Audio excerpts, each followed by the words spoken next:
Hi అండి, అందరికీ నమస్కారం. అందరూ ఎలా ఉన్నారు? బాగున్నారా? నేను చాలా బాగున్నాను అండి. మీరందరూ కూడా చాలా బాగుండాలని మనస్ఫూర్తిగా కోరుకుంటున్నాను. ఇప్పుడు పితృపక్షాలు అయితే సెప్టెంబర్ 18వ తేదీ నుండి మొదలయ్యాయండి. ఈ పితృపక్షంలో ఎలాంటి దానం చేస్తే ఎలాంటి పుణ్య ఫలితం లభిస్తుందో ఇప్పుడు ఈ వీడియోలో తెలుసుకుందామండి. సెప్టెంబర్ 18 నుండి అక్టోబర్ 2వ తేదీ వరకు పితృపక్షాలు వచ్చాయి. ఈ 15 రోజుల పాటు పితృపక్షాలు ఉంటాయి. వీటిని మహాలయ పక్షాలు అని కూడా అంటారు. పితృపక్షాలు అంటే మరణించిన వారిని తలుచుకొని దానం చేస్తుంటారు. అయితే సాధారణంగా మన పెద్దలు చనిపోయిన రోజున మన పితృదేవతలకు నమస్కారం చేసుకొని వాళ్ళకి ఇష్టమైనవి వండి మన పెద్దలకు సమర్పిస్తాము. అయితే ఈ పితృపక్షాల్లో కూడా మీ పూర్వీకులను సమర్పించుకుంటే మీ ఇంటికి చాలా మంచి జరుగుతుంది. మనం దేవుళ్ళను ఎలా ఆరాధిస్తామో మన పితృదేవతలను పూర్వీకులను ఆరాధించాలని పండితులు చెప్తున్నారు. పితృదేవతలు అంటే మరణించిన మన తల్లిదండ్రులు, తాత ముత్తాతలను పితృదేవతలని అంటారు. కాబట్టి ఈ పితృపక్షాల్లో మీ పితృదేవతలను తలుచుకొని నమస్కారం చేసుకుంటే మీ ఇంటికి చాలా మంచి జరుగుతుంది. ఈ 15 రోజుల పాటు చనిపోయిన మన పూర్వీకులు భూమిపైకి వచ్చి తమ వారసులను చూడడానికి ఎంతో తప్పించిపోతారట. కాబట్టి ఈ 15 రోజుల పాటు వచ్చే పితృపక్షాల్లో చనిపోయిన మీ పెద్దల పేరు మీద శారద కర్మాలు, పిండ ప్రదానాలు, ధర్మాలు వంటివి చేయడం వల్ల మీ పూర్వీకులు సంతోషిస్తారు. చనిపోయిన మీ పెద్దల ఆశీర్వాదం మీ కుటుంబంపై ఉంటుంది. ప్రతిరోజు ఉదయం స్నానం చేసి ఇంట్లో పెద్దల పితృదేవతల పటాలకు పుష్పాలను పెట్టి మీ పెద్దలకు నమస్కారం చేసుకోవాలి. ఇలా చేయడం వల్ల మీ పూర్వీకులు చాలా సంతోషిస్తారు. మీ ఇంటిపై పితృదేవతల ఆశీర్వాదం ఉంటుంది. ఈ 15 రోజుల పాటు చనిపోయిన మీ పెద్దవాళ్ళు పక్షుల రూపంలో మీ ఇంటి ముందుకు వస్తారట. కాబట్టి మీ ఇంటి ముందుకు కాకులు వచ్చినా పక్షులు వచ్చినా ఆహారం వేయండి. ఈ పితృపక్షాలు ఏదో ఒక రోజున చనిపోయిన పెద్దవారికి పితృశార్థాలు నిర్వహించాలి. తల్లిదండ్రులు లేని వాళ్ళు ఖచ్చితంగా మీ పెద్దలకు పిండ ప్రదానాలు సమర్పించాలి. అయితే పెద్దలకు పిండ ప్రదానాలు సమర్పించలేని వాళ్ళు కనీసం ఏదైనా దేవాలయానికి వెళ్ళి పెద్దల పేరు మీద బ్రాహ్మణులకు స్వయంపాకం దానంగా ఇవ్వాలి.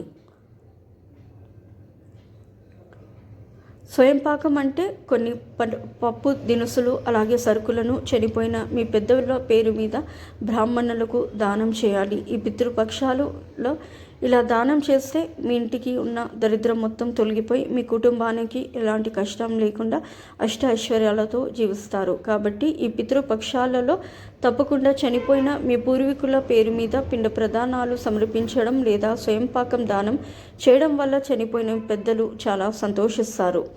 ఇలా చేయడం వల్ల పితృదేవతల ఆశీర్వాదాలతో ఎంతో కాలంగా తీరని మీ కోరికలన్నీ తప్పక నెరవేరుతాయని విశ్వాసం. అలాగే మరణించిన మీ పెద్దల పేరు మీద అన్నదానం చేస్తే చనిపోయిన మీ పెద్దల కడుపు నిండుతుందట. ఇవన్నీ చేయలేని వాళ్ళు ఈ పితృపక్షాల్లో అంటే అక్టోబర్ 2వ తారీఖు వరకు ఏదో ఒక రోజున మీ పెద్దలకు ఇష్టమైన ఆహారాన్ని తయారు చేసి నైవేద్యంగా సమర్పించండి. మీ పితృదేవతల పటానికి కుంకుమ బొట్లు పెట్టి ఏకవత్తితో ఒక దీపం వెలిగించి మీరు వండిన ఆహారాన్ని ఒక విస్తరాకు మీద పెట్టి చనిపోయిన మీ పెద్దలకు నమస్కారం చేసుకుని సాంబ్రాణి ధూపం వేయండి.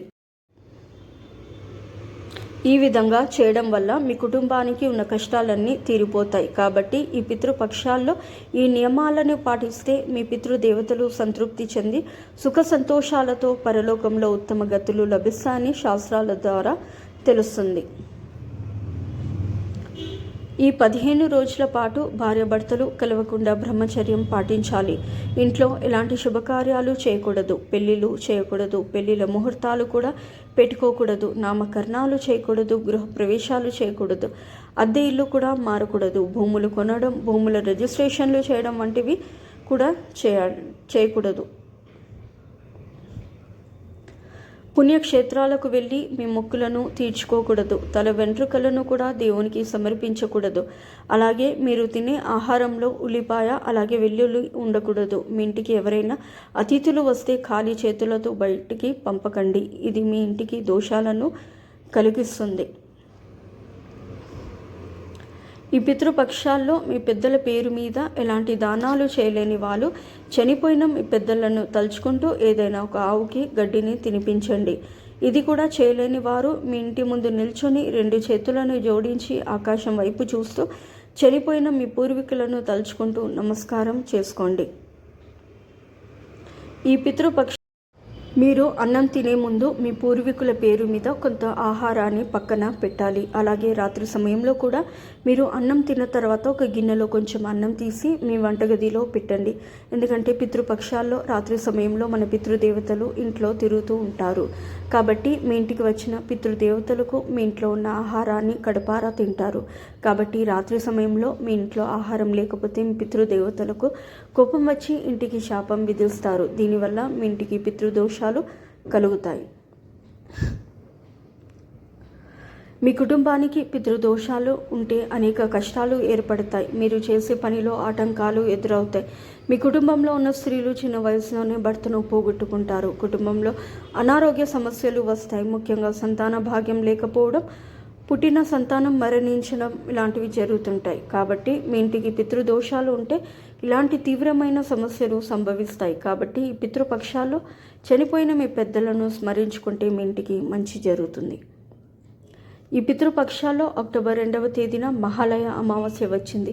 ఇది చాలా శక్తివంతమైన రోజు అమావాస్య. కాబట్టి ఈ అమావాస్య రోజున పెద్దలకు తర్పణం వదిలితే ఏడాదంతా మీ పితృదేవతలకు తర్పణాలు వదిలినంత పుణ్య ఫలితం దక్కుతుంది. ఈ పితృపక్షాలు ఉన్నన్ని రోజులు అశుభ రోజులుగా పరిగణిస్తారు. కాబట్టి ఈ 15 రోజుల పాటు మనం ఖచ్చితంగా ఈ నియమాలు పాటించాలి. అలా చేయడం వల్ల మీ కుటుంబానికి ఎలాంటి కీడు జరగకుండా ఉంటుంది. ఈ వీడియో కనుక మీకు నచ్చినట్లయితే ప్లీజ్ లైక్ చేసి మీ ఫ్రెండ్స్కి షేర్ చేయండి.